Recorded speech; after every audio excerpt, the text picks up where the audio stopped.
then this great hall, the scene of some of our most dramatic days as a nation, was utterly still.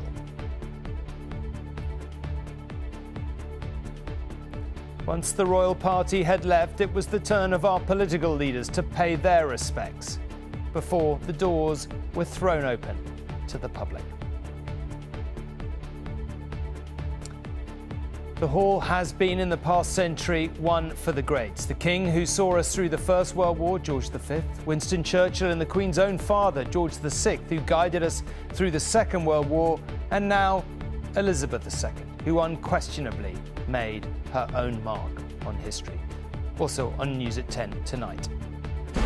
The queues are long, but not yet unmanageable. Just going in was just like, wow, lump in your throat, walking in, very sombre. I think of my mom when I come, but I think she's a wonderful lady. The history of the hall itself, from William Rufus through the child of Charles I to the iconic figures who have lain in state here. In Ukraine, President Zelensky visits one of the newly liberated towns of the east. Putin and China's President Xi are to meet in a sign that alliance may be deepening.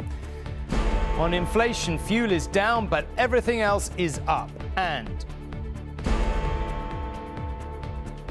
the tour of 52. Dan talks to Australians who still remember the Queen's very first visit. To watch her step off the boat, I still in a very pale dress she was wearing, and that's a long while ago for me to remember that.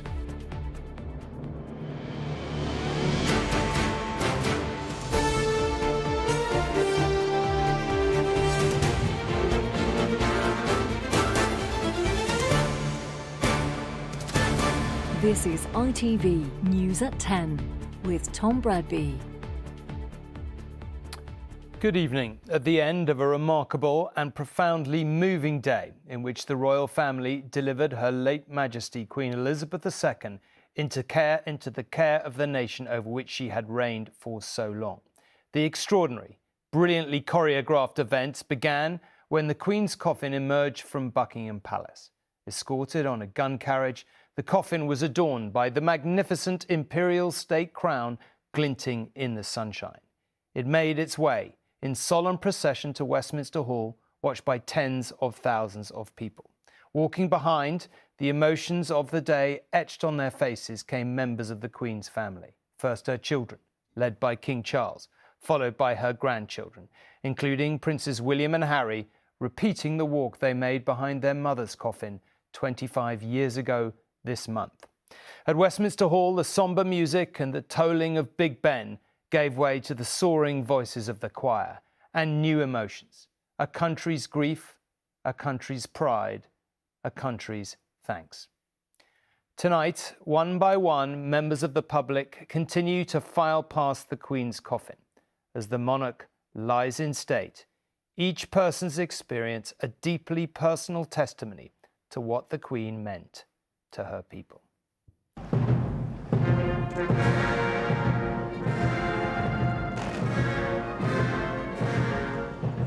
At 22 minutes past 2 o'clock, to the music of Beethoven's Funeral March No. 1, Her late Majesty began the final journey from the palace she's called home since she was 10 years old.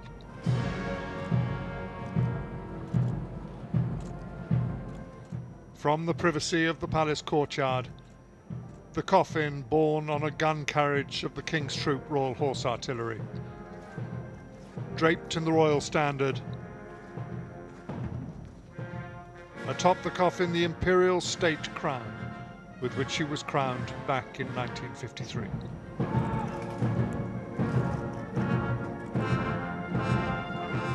From the palace to Admiralty Arch, Whitehall and Parliament Square,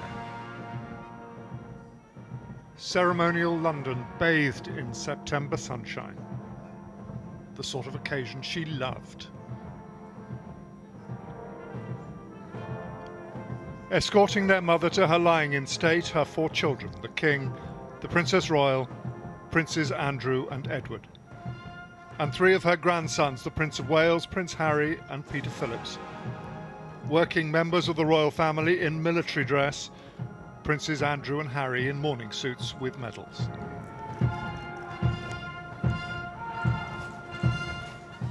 They marched the half a nautical mile from the Victoria Monument to Admiralty Arch, past the statues of her parents, King George VI and Queen Elizabeth, the Queen Mother.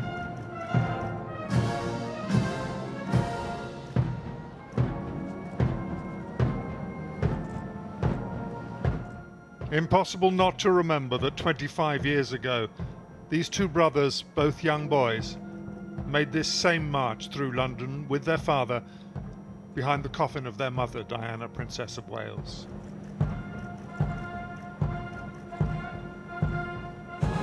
Across the open spaces of Horse Guards Parade, where she would troop the colour, sitting side saddle on horseback on her official birthday. And when she couldn't ride anymore, it was still a day she wouldn't miss.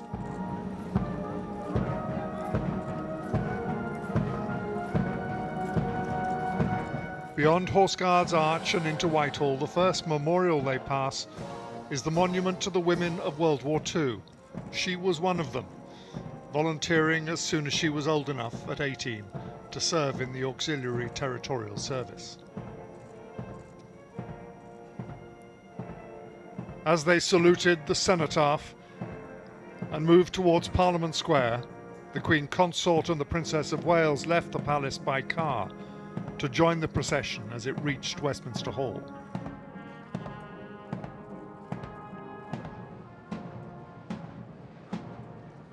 The escort party of 1st Battalion Grenadier Guards, guns reversed.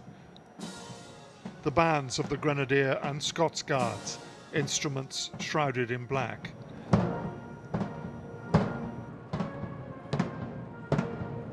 Big Ben tolling every minute. The minute guns of the Royal Artillery in Hyde Park, marking the same time.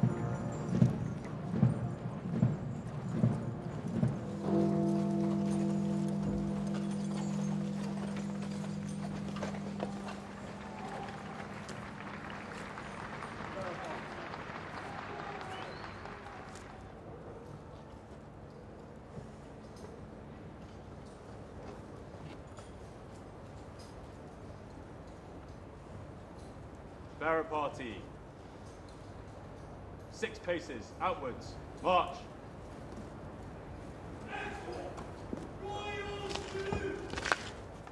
Stand still. Bearer party, prepare to turn.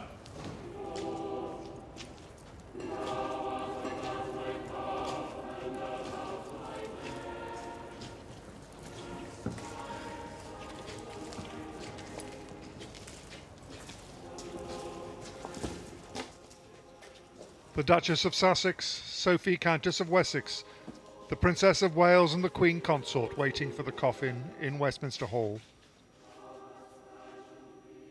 The choirs of Westminster Abbey and St James's Palace singing Psalm 139, O Lord, thou hast searched me out.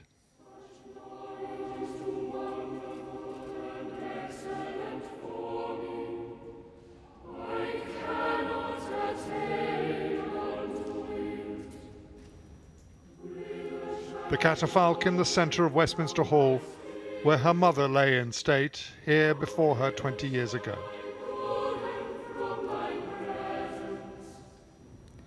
In my Father's house are many mansions. If it were not so, I would have told you. I go to prepare a place for you.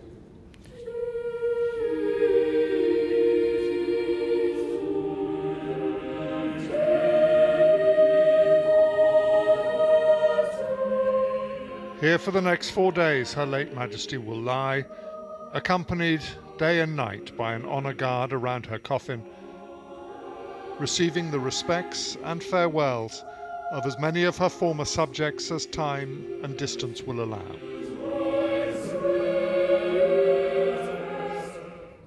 The Lord bless you and keep you. The Lord make his face to shine upon you and be gracious unto you. The Queen's company colour was laid at the foot of the coffin, symbolically the return of the colour to the monarch. The first members of His Majesty's bodyguard of the Honourable Corps of Gentlemen at Arms took their places for the first watch. A double tap marked the start of the vigil.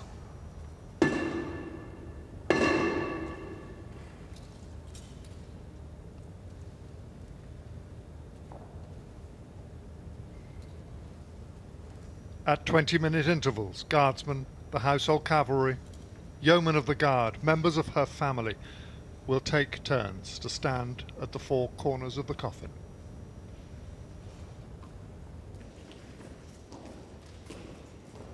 The royal family left her to the care of the honour guard, returning to Buckingham Palace.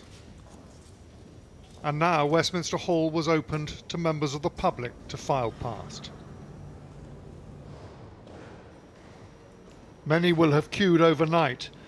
Many thousands more will spend the day, even the night ahead, on the streets outside for this one quiet moment in the company of their departed Queen. James Mates, News at 10. Well, the mood among the crowds that packed the viewing points along the procession's route was both respectful and heartfelt. Every now and then, ripples of polite applause broke out as it passed, as though their desire to give thanks and pay tribute could not be contained. As one onlooker put it, the Queen had been the constant in our lives through happy times and sad times.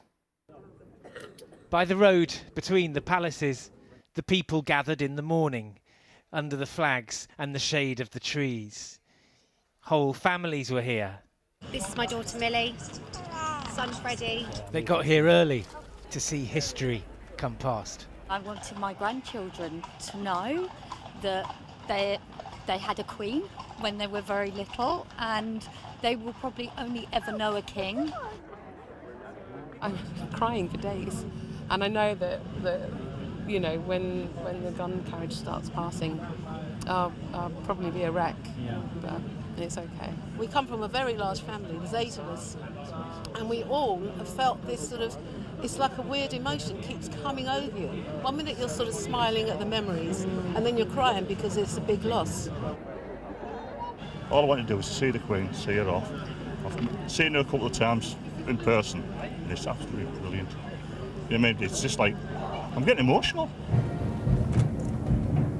Shortly after 2 o'clock, a first glimpse of scarlet tunics emerging from the palace gates, and thousands of phones are held aloft. At the end of the Elizabethan age, this is the way to say, I was there.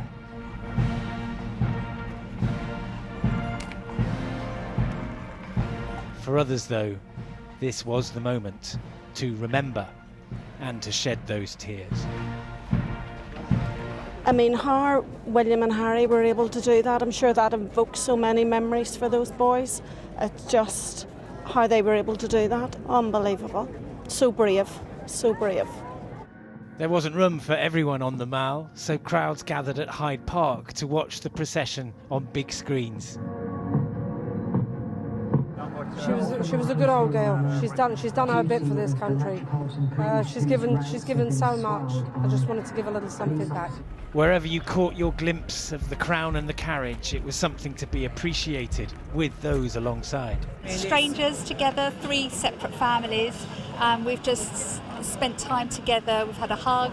We're sharing all our pictures and our media. So emotional, the whole feeling of being here to witness that. The Queen was just amazing. The day you saw the Queen's cortege, when the band played and the princes marched in time, a day to remember and to share. Geraint Vincent, News at 10. Well, through the evening, more and more people have been joining the queue to file past the Queen's lying in state. They have until Monday morning to reach the head of the queue and achieve their ambition of playing their part in this event, the like of which may never happen again. They do say, don't they, the British like to queue, especially for something as important to so many people as this. Thousands of dawns have broken over Westminster, but very few have broken on a day quite like this. Here to witness it, hundreds of people willing to sit through the rainy night to pay their last respects to the Queen. But I haven't had any sleep. The adrenaline kicks in, I think. Patricia spent the whole night in the queue. She was saved from sleeping on the wet pavement by a local resident. He was really kind, like our guardian angel, because it fell down with rain. She's described you as a guardian angel. Not at all. The guardian angel of the country is over there. By mid-morning, those who braved the night were being joined by others, hoping not to queue for so long, from the elderly to the very young, each with their own reasons to come. This is the only monarch I've known for the whole 10 years of my life. Because this is history, so I just want to kind of just try and be a part of it. And so did so many others, snaking along the South Bank, past some of London's most iconic buildings, undeterred by the wait or the walk. They never stopped joining it. Pretty much at the back of the queue. You look emotional about this. Yeah, because she's as old as my mum and her mum. They were all born in the same year. And I think of my mum when I come.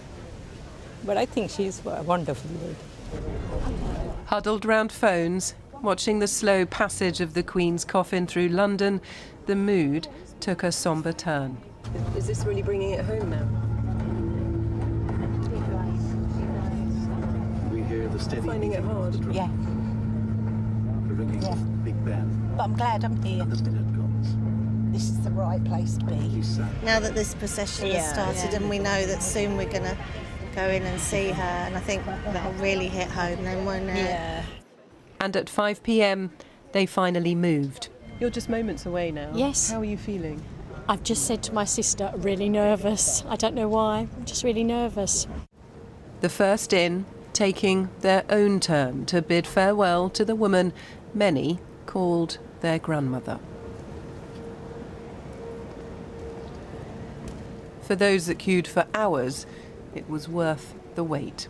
It was an sharp intake of breath, and it was a comfortable feeling because it was quiet and it was subdued lighting. Carol and Emma, we spoke to you while you were waiting. Yeah. How did it feel actually going in? Just going in was just like, wow, lump in your throat, walking in, very sombre, everybody was very respectful. What was going through your mind, if you don't mind me asking? What were you thinking? As I was looking at the coffin, as I was going through, I got emotional because I started thinking about we're not going to see her out on visits, waving at us and things like that. And it really got to me, didn't it? Because I know you looked at me and I was really in floods of tears. As the sun set over London, there was no let-up in the queues tonight. They said they'd come to say their goodbyes, and so it appears they still are. Emily Morgan, News at 10 in central London. And Chris is outside Westminster Hall tonight. Chris, many people watching this programme will themselves have experienced grief, perhaps great grief in the past, losing someone they love and so on. One thing we all know about it is it's exhausting. And just watching the members of the royal family, the King, all of his family going through that today, it did feel like the strain and the grief was visible, etched, one might even say, in their faces. Oh, 100%, Tom. You know, and I will never forget, as I'm sure no one will, who was there today and saw it with their own eyes, that the sight of the Queen leaving Buckingham Palace, HQ of the British monarchy for the last time, the moment her coffin came through that centre arch, the imperial state crown on top, which was of course made for her father in 1937. And yes, the whole area was sort of bathed in sunshine, but the whole route was kind of filled with sorrow. And that sorrow, as you rightly described, Tom, was etched on the faces of all the members of her immediate family, the King and his siblings. But it's worth making that point yet again about Princes William and Harry, side by side, again, after all the difficulties they've had, but taking that route that they took as young boys in September 1997. So, Tom, I mean, this was like ceremonial, processional London at its very best, of course, but, sorrow at every step. Well, Chris, you've just been inside to see all those people filing past. I mean, one of the things that was so notable when the coffin was in the hall, it was just the sort of utter stillness of it. Perhaps you could describe what it's like to be in there. Utter stillness and utter silence, and it's in real contrast to the vastness of that hall, the greatness of the hall, and all the history that's happened in there before, Tom. You will know that hall many times. You and I worked in Westminster a number of years ago and walked through there a number of times. It's a big open space, but yet even the footsteps are hushed by the carpet. The only noise that you do get is the tap of the stick and the steps of the changing of the vigil. And everyone that goes through there, even those carrying babies who were silent, as they get to the north door, they turn around and they take one last look as if they still cannot believe what they have just seen. Okay, Chris, thank you very much indeed. Well, organising the queue for the lying in state is in itself an enormous operation. Hundreds of thousands of people will be hoping for their moment to file past Her Majesty the Queen's coffin and pay their own solemn thanks and respects. This is the line as it is now, weaving its way along the Thames for miles. The file pass will go on 24 hours a day until the morning of the Queen's funeral on Monday. Tracking it back from Westminster Hall, the queue's route crosses Lambeth Bridge onto the south bank of the Thames. The queue will stretch past the London Eye, Tate Modern and Tower Bridge on its way to its end at Southwark Park in a potential distance of about 7 miles. Right now, the queue is approximately 2.5 miles long, ending here near Southwark Bridge. Well, our reporter, Shihab Khan, is with some of those in the queue. Shihab, we're still seeing people joining, even at this late hour. Yeah, absolutely. As you say, this queue will be moving for quite some time. We're currently on the other side of the river, quite a way away, and the people roughly where we are have been here since 7 p.m, so a good couple of hours. We have pulled out a couple of guests here to join us, Helen and Freddie. They actually met today in the queue. Why did you feel the need to come today? Why is this such a big moment for you? Well, this is once in a lifetime, and the Queen was impossible shoes to fill, in my opinion. Chances great, but she was just a complete one-off. The service, 70 years, is just an amazing record. And believe it or not, I was here for the coronation as a 3-year-old. So I'm here at the beginning and I'm here at the end, so the circle. Yeah, quite a fitting moment. Yeah. How do you think you're going to feel? You've still got a bit of a wait left when you eventually get there. How emotional are you going to feel when you walk into that room for the first time? I think I'm going to be very emotional. Look at me going emotional now already. Yeah. Yeah. Why is that the case? Why are you feeling so much emotion as you? I don't know, I just always loved the Queen. Always loved her. And I just have to be there. So I flew home from, I was in Canada yesterday, flew home, got home yesterday, and spent the day at work catching up and thought I've just got to leave the house and join the queue. So I just want to say goodbye and pay my respects, really. You guys have just met today. Quite a nice spirit in the queue generally, making friends. She's also offered me a bed tonight, but if the trains have finished, by the time we finish queuing, you can camp at my home. We're queue buddies. We're queue buddies. Thank you. And there's a lot of that. There's a big community spirit here. People are here to pay their respects. There are thousands of people here, and people are making friends along the way, but ultimately they're here to pay their respects to the Queen, and everyone that we've spoken to so far has said that is ultimately the most important thing for them. Shihab, thank you. Queue buddies, that's really great to see. And if you are thinking of joining the queue, you can find how long you might be waiting and where to find the end, plus the rules you need to follow on our website, itv.com/news.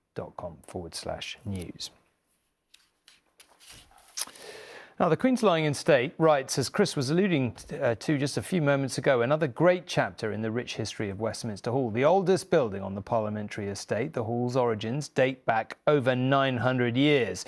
Down the centuries, some of the nation's most significant royal and parliamentary events have taken place there. Westminster Hall is an historic jewel. It stood for nearly a millennium, playing a central role in British history. Queen Elizabeth has addressed both houses of Parliament here.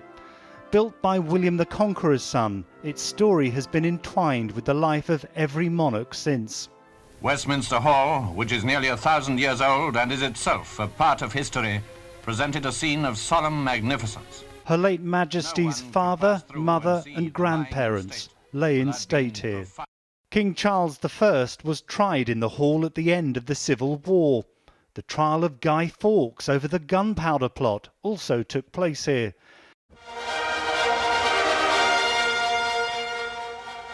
In modern times, Nelson Mandela's voice has echoed around these historic walls. We take this opportunity to pay tribute to the millions of Britons who stood up to say no to apartheid. On her Diamond Jubilee, Parliament gifted the Queen this new stained glass window. She gave a gentle reminder that she had seen many politicians come and go. Since my accession, I have been a regular visitor to the Palace of Westminster, and at the last count have had the pleasurable duty of treating with 12 Prime Ministers.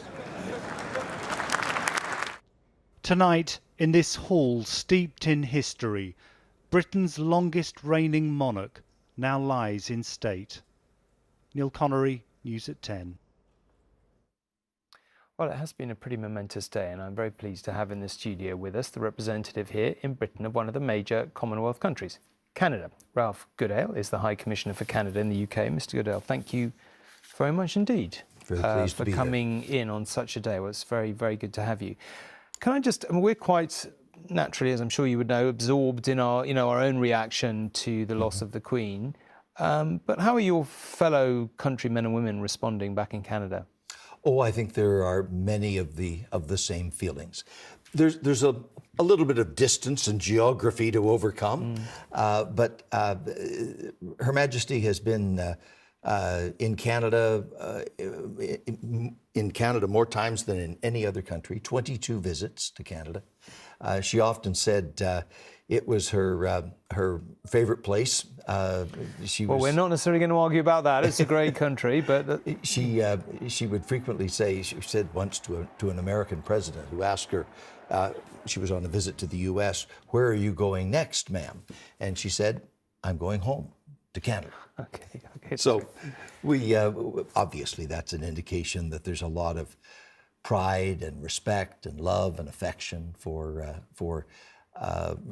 the kind of monarch that she was, so kind and gentle and dignified and wise and very effective in performing the functions of a monarch. You were in Westminster Great Hall today. Yes. And it really did seem just a most striking occasion, the silence. I mean, you must have seen the procession perhaps before it got there on television. What was your reaction to it? It was enormously impressive. The symbolism, the rituals, the ceremony, all meticulously performed. I often say that no one can do ceremony better than the British, and that was a magnificent performance today. And I think you could see in the military people and all of the other participants from the clergy and the Houses of Parliament, everybody was determined to do this exactly right because it was a tribute to a person that meant so much to them. Now, you've obviously already met the new king in a business capacity, if I can put it that way, maybe not quite the right word, but in a kind of public official function capacity. You know, it's a heck of a week he's going through. He's lost his mother, he's got to grieve in public, he's the new king. How did you find him? It's stunning, the burden that he's carrying for all of us. When you lose your mother, that's a pretty profound moment in your life. And he has barely had half a day to grieve in private, performing all the functions of a new monarch, meeting with all of the devolved territories, all the high commissioners from the realms. He'll be talking to governors general and prime ministers for the rest of the week. He's going to Wales on Friday, having been already in Scotland and Northern Ireland. Yeah. But he is focused. He is reaching out. The thing that I have found most impressive is how engaged he's trying to be. Can I just ask you, I mean, this today is about the Queen, difficult to get into tricky areas, but like there are some places where, the possibility of countries going their own way, people talk about Australia, obviously the Caribbean, it's a much more live issue. Do you think he will remain the head of state in Canada?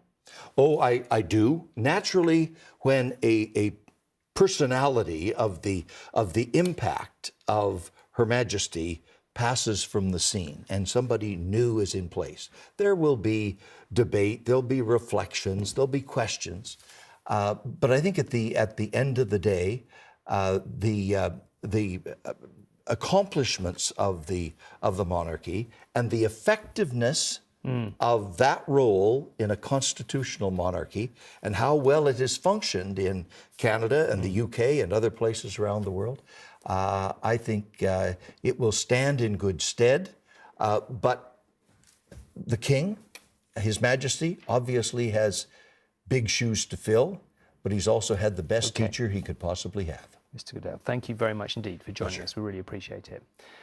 Now, while Canada is among the major Commonwealth nations, apparently happy to have the British monarch remain its head of state, as you've just been hearing, others do seem to be moving away from this. The Prime Minister of Antigua and Barbuda recently told us his nation would hold a referendum on the road of the monarchy. It follows the decision last November by their Caribbean neighbour, Barbados, to become a republic. Even there, though, as we found out, the Queen has received many glowing tributes. Saturday morning. This is the Calypso King of Barbados. He's met and played for royalty, but he's definitely not a monarchist.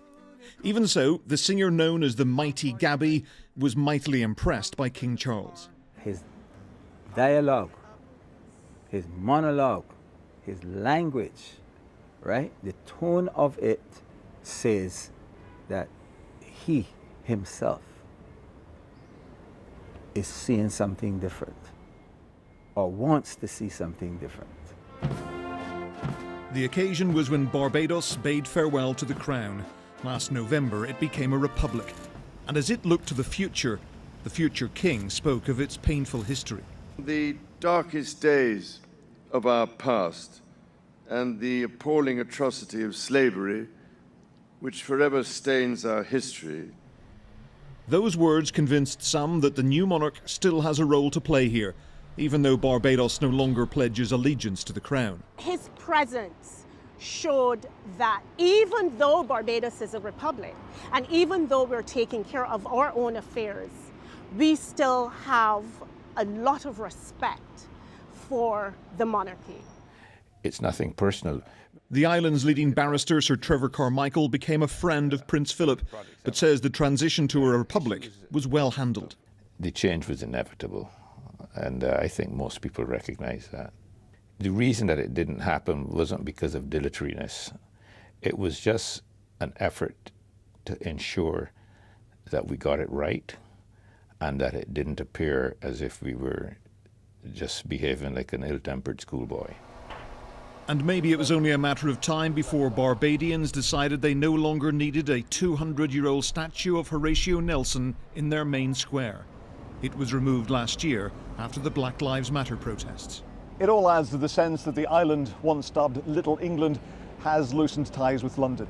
In the local papers, events in the aftermath of the Queen's death are either buried deep in the inside pages or not mentioned at all. And up there, on the Parliament building, the flag of Barbados is not flying at half-mast, as it did when Nelson Mandela died.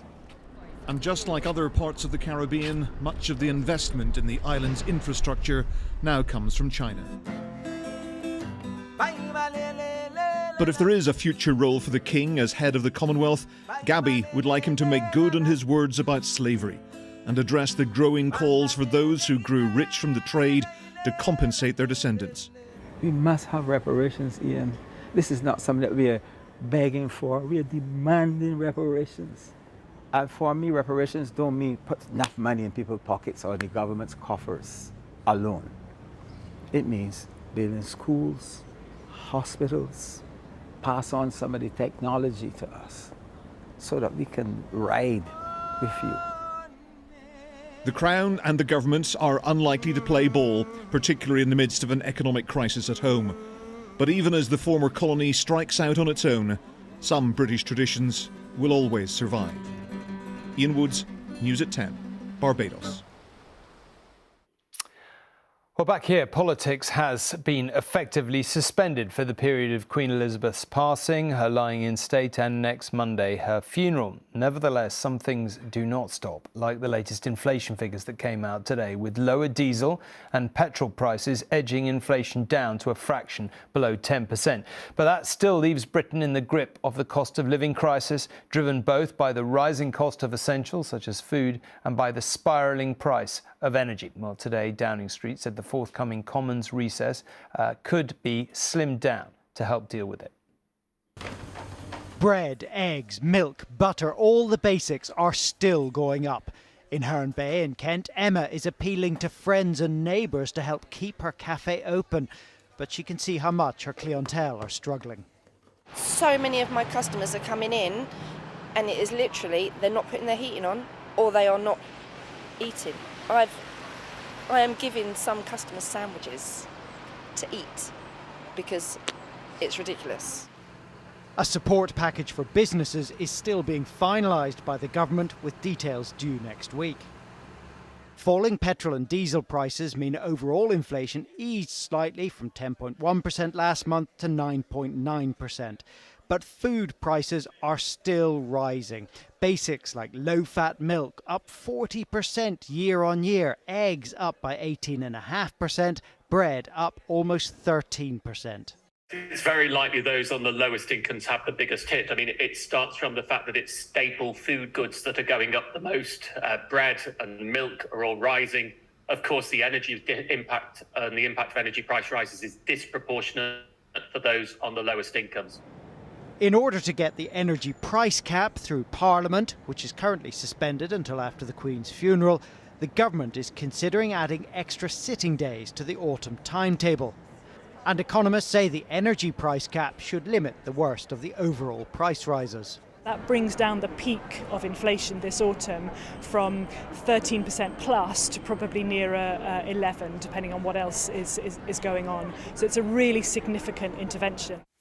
But although energy prices will be capped, that's only after the next increase, and food banks like this one in Glasgow are seeing more distress. Their benefits just aren't stretching, and they have no gas or electricity. So seen as sometimes giving out emergency food aid bags and they're bringing them back in and saying, can you cook that? And customers are coming more often. Well, once a week, quite often. And you're noticing the prices going up and up? Up every week. The prices are always going up every week. There's something different, especially milk. High inflation doesn't mean a cost of living crisis is on the way. It means it's already here. Carl Dinnan, News at 10. Well, while we have been witnessing the profound role of Britain's armed forces in honouring the memory and the legacy of the late Queen Elizabeth II, the people of Ukraine have been witnessing something of a fight back by their own troops. Today, President Zelensky made a rare journey outside Kyiv to visit the city of Izium, recently retaken from Russian forces in the sweeping Ukrainian counter-offensive. The area highlighted in blue here shows the land occupied by Ukrainian forces almost a week ago, and this is how much they hold now. But there is disturbing evidence of the devastation and the loss of life in Izium while the city was under Russian occupation. Volodymyr Zelensky came to see for himself his battered and newly liberated lands in the Kharkiv region. The Ukrainian president told his troops that all of the country will be freed from the Russian occupation. And he took part in ceremonies that saw his nation's flag raised over towns that were, until just days ago, brutalized by the Russian military.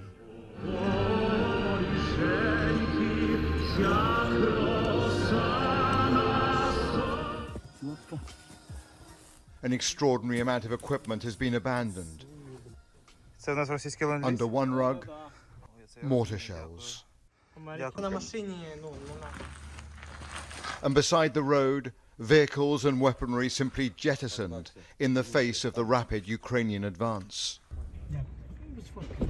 The collapse of the Russian front has been startling, hinting at desperately poor morale. And that is supported by a video that has emerged that appears to show regular Russian prisoners being recruited to fight in Ukraine. The inmates are told that after 6 months of combat, they will win their freedom, but also warned that if they desert, they will be executed.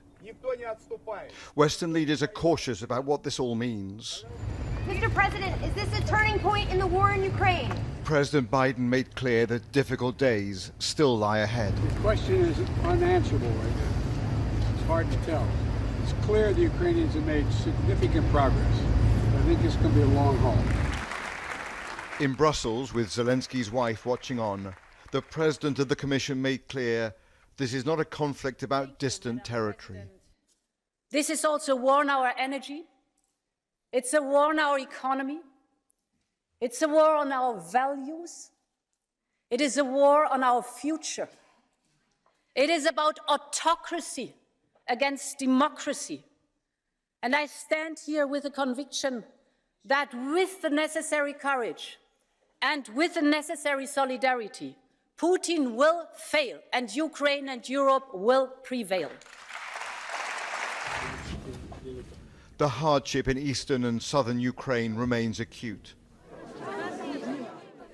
Food distribution has begun again in places, but distraught faces tell the story of continuing need as a harsh winter approaches. To add to the concern, Russia has reportedly fired missiles at a dam in central Ukraine, triggering rapidly rising water and threatening widespread flooding. One Ukrainian soldier was filmed liberating the town in which his mother lives. A moment of joy in a war that has been unrelentingly bleak.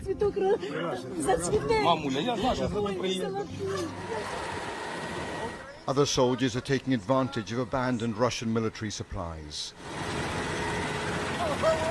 Even tanks are being towed away, a symbol of the rapidly changing fortunes of war. Robert Moore, News at 10. President Putin's forces may be suffering a series of reversals in Ukraine, but today there will be a major show of solidarity from one of his strongest backers, China's President Xi. Debbie is in Beijing for us now. Debbie, it's fairly clear this war is not going well, to put it mildly, for Vladimir Putin, but the alliance with the Chinese does seem to be deepening. How worried should the West be about this? Well, Tom, both countries, both leaders, even in the run-up to this meeting, have stated that they seek to challenge global order. You remember the last time these two presidents met here in Beijing back in February and made that extraordinary statement about having a relationship with no limits. And today, President Xi is making his first trip out of the country since the start of the pandemic, and that is to show that that alliance between Russia and China is, in their own words, still rock solid. This week, Beijing has echoed Moscow's statement that there's been no such thing as a retreat of Russian forces in Ukraine. They maintain that it is merely a regrouping of troops. If you look at the countries that will be around the table today in Uzbekistan, India, Pakistan, Saudi Arabia, Iran, together they make up more than half of the world's population. Xi Jinping has finally left China, seeking to shore up relations with those countries and offer security reassurances, not just on Ukraine, but of course on Taiwan. President Xi is clearly seeking to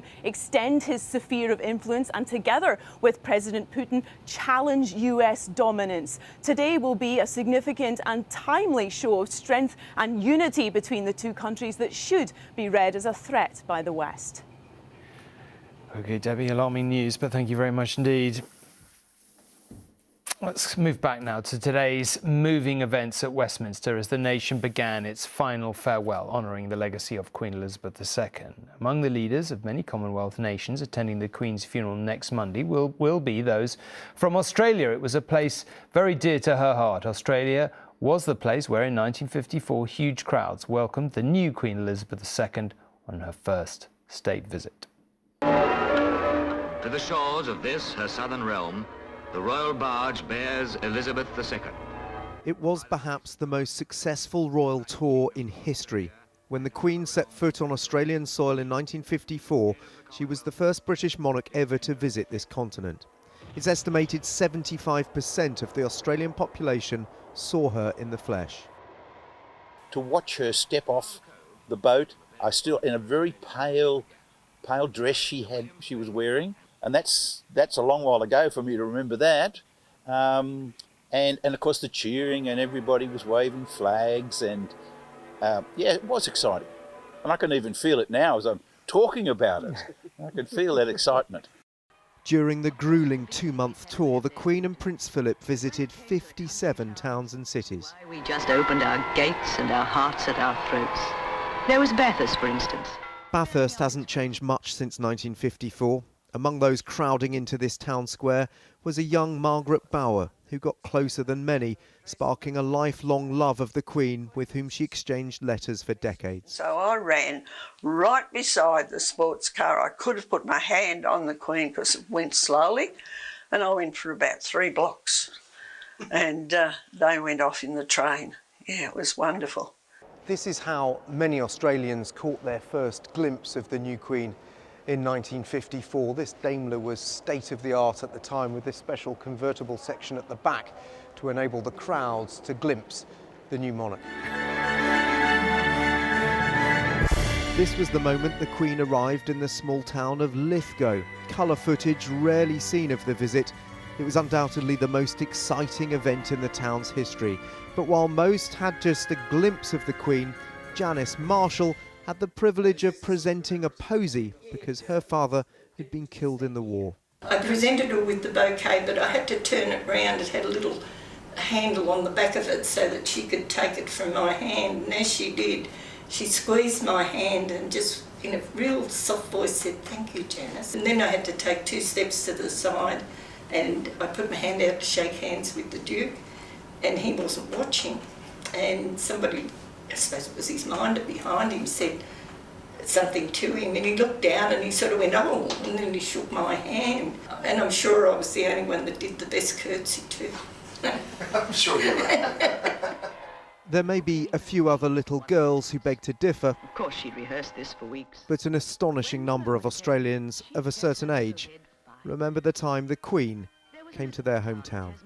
Dan Rivers, News at 10, Bathurst. For pretty well everyone who witnessed today's events unfold, this was a day like no other. Profound in its historical resonance, powerful in its emotional grip, and even beautiful in its spectacle.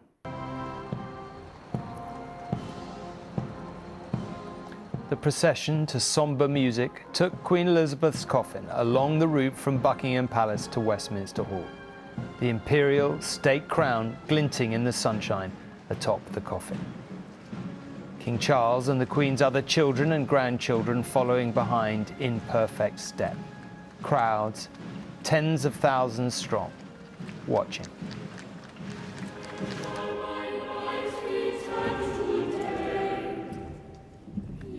And then, as the procession reached Westminster Hall to be joined by the Queen Consort, the Princess of Wales and the Duchess of Sussex, the soaring voices of the choir at the brief, formal, poignant service that preceded the lying-in state.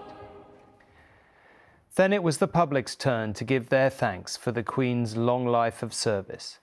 The queue for filing past Her Majesty's coffin already stretches back miles from Westminster Hall. The hundreds of thousands of well-wishers who want to come have until Monday, the morning of the Queen's funeral. Tonight, people continue to join the queue to take part in this historic moment. From me and the team here, thank you. And thanks. Good night, and thank you for watching.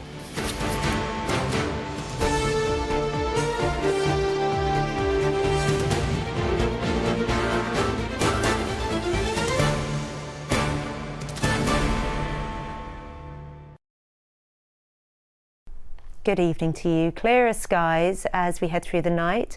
Sunny spells into tomorrow and just a little more breezy than it has been of late.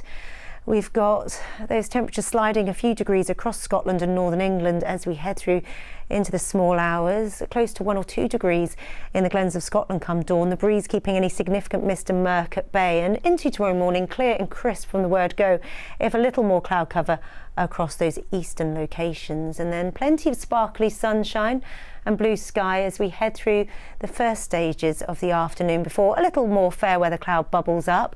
Blustery showers into Scotland, on and off through Northern Ireland and East Anglia, generally staying dry for those heading to London.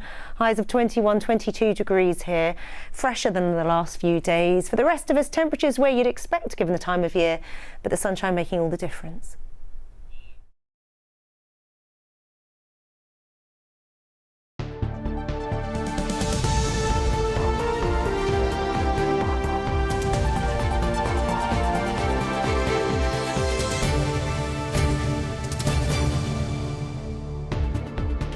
Good evening and welcome to Granada Reports. First tonight to the people from the northwest who are already in London, with many others on their way to pay their final respects to the Queen. Crowds lined the streets to watch Her Majesty's coffin go to Westminster Hall, where she'll lie in state. And back here, school children stopped to watch the events unfold. Our correspondent Leisha McNally reports. A long, long wait, a long way from home.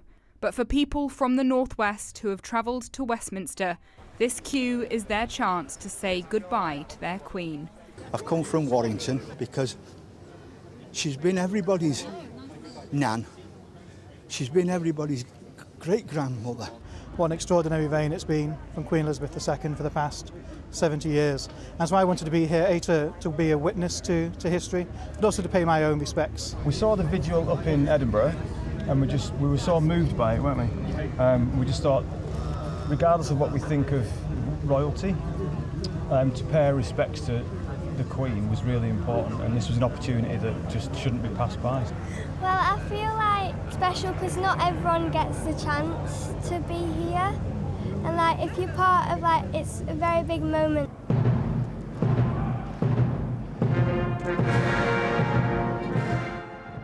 This big moment began at lunchtime as Elizabeth II left her home of 70 years for the final time. A ceremonial procession along the Mall and into the ancient vastness of Westminster Hall, Parliament's oldest building, where our region's MPs were among the first invited to pay their respects. Her commitment at the very beginning was one of a lifetime of service, and that is exactly what she did. Up until 2 days before she passed, she was installing her 15th Prime Minister. And so saying thank you, ma'am, for that lifetime of service is something that is going to be incredibly dear.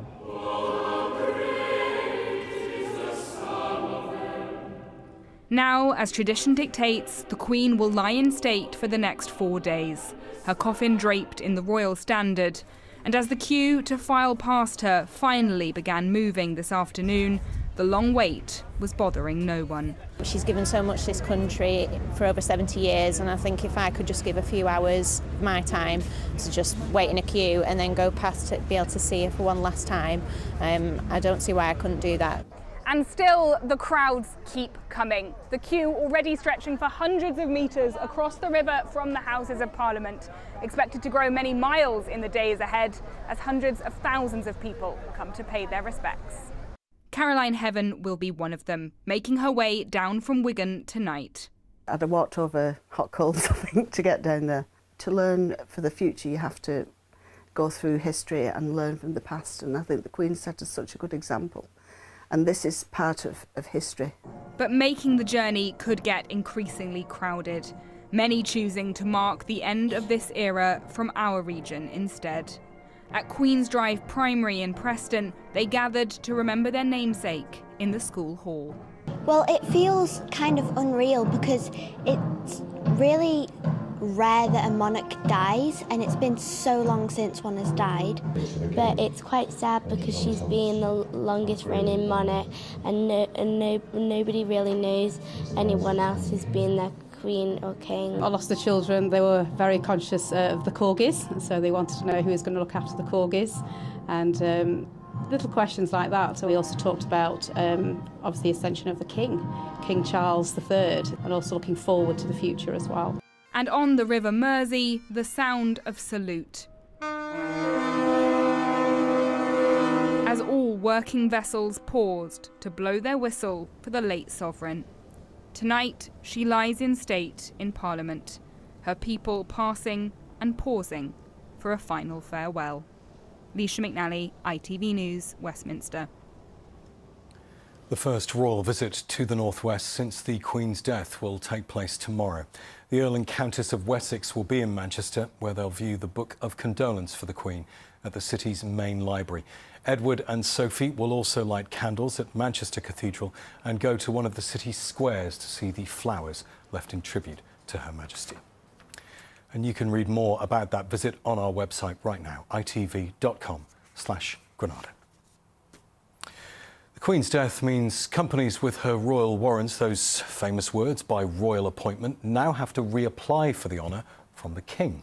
In the northwest, those firms include Kellogg's, Heinz and Crown Paints. Our reporter Claire Hannah sent this from Crown's factory in Darwin. Crown Paints has been here in Darwin since 1777. It has had quite a few different names over the years, but it became best known as Crown from the 1940s onwards. Now, it's got a long history with the royal family. The Queen, in fact, visited this very factory back in 1968, and a lot of the people that worked here then, their grandchildren work here now. So long links with the royal family and that royal warrant. This is what we're talking about. It's the royal seal of approval that you will see on so many things in a lot of shops. Now, Crown is one of the longest holders of this. It's had it for more than 70 years. And Katie McLean, the marketing director from Crown, joins us this evening. So, Katie, thanks for joining us. Why is this so important for the company to have this seal of approval? Well, we feel incredibly lucky to have held it for such a long period of time, and we see the warrant not just as a stamp of royal approval and one of heritage and of quality for our products, but perhaps more importantly, it's really helped guide the culture here at Crown. We see ourselves and our employees as a Crown family, and I think it's helped us act with integrity, ensure that we are very professional in the way that we conduct ourselves, but also incredibly compassionate. So for a company, that's how it impacts you. So, but what does it mean? Because I know when I've seen it, you know, you see it on paint, on oil, on beans. I used to think, does the Queen eat beans on toast for tea like me? Does it mean the palaces are painted with Crown paint? Yeah, that's exactly what it means. So basically, as a royal warrant holder, it means that we have supplied on an ongoing basis paint to the royal households. That includes the Sandringham estate for us, Windsor, and more recently the exterior of Frogmore Cottage. For now, you're going to have to reapply, obviously, because we've got the King. Yeah, of course. So we will be reapplying for the royal warrant for the King. We do expect him to perhaps introduce a few new things around sustainability and around community, which is something that we would absolutely encourage because it's part of Crown's DNA. Okay, thank you very much, Katie. All fascinating stuff. And on Monday, the factory will be closed, so staff here can pay their respects to the Queen. Claire Hannah reporting now. Elsewhere tonight, a £50,000 reward's being offered for information leading to the conviction of the man who murdered Olivia Pratt-Corbell in Liverpool. The 9-year-old died last month when a man armed with 2 guns burst into her home and shot her. The reward's been offered by the chair of the Crime Stoppers charity. Olivia will be laid to rest tomorrow. Meanwhile, 3 men are being questioned on suspicion of the murder of a woman shot in her garden in Liverpool. Ashley Dale was found with gunshot wounds last month, the day before Olivia was killed. A 4th man's also been arrested on suspicion of assisting an offender. The Royal Liverpool Hospitals issued a full capacity alert to its staff, leaving ambulances being held outside. An email sent earlier today also warned of no space in resus areas and a lack of assessment places. The Liverpool University Hospital's NHS Foundation Trust said full capacity alerts aren't uncommon and standard procedure for those struggling with demand. Football is continuing to pay tribute to the Queen, with players wearing black armbands at Manchester City's Champions League match tonight. A late wonder strike from defender John Stones equalised for the Blues after they went a goal down to Borussia Dortmund. Erling Haaland then clinched the win with a volley. The final score, City 2, Dortmund 1. The weather now from Joe. Hello, a very good evening to you. The next few days, plenty of dry weather ahead, high pressure tending to dominate. It's feeling cooler both by day and night. There could even be a touch of frost over the next couple of nights in the run up to the weekend. But fresher days mean a dew when we wake up in the morning, a few mist patches here and there, and hopefully some nice sunshine to look forward to.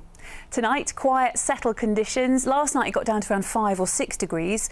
Could be similar tonight in a few rural spots, but tending to just stay in double figures in built-up areas with that breeze and a few mist patches developing before dawn, but a dry start to the day tomorrow.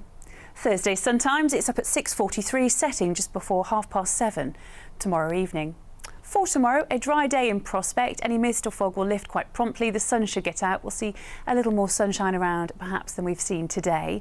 But during the afternoon, cloud will build for all of us. And into the afternoon, temperatures will rise at best to around 17 degrees. We'd expect around 18 or 19 for this time of year. If you factor in the cool northerly breeze, it's starting to feel a little bit fresh. Some chillier nights to come in the run-up to the weekend, but staying largely fine and dry. Good night. Thank you, Jo. Before we go tonight, we've been very touched by how many of you have shared your memories of the Queen with us. Memories like these.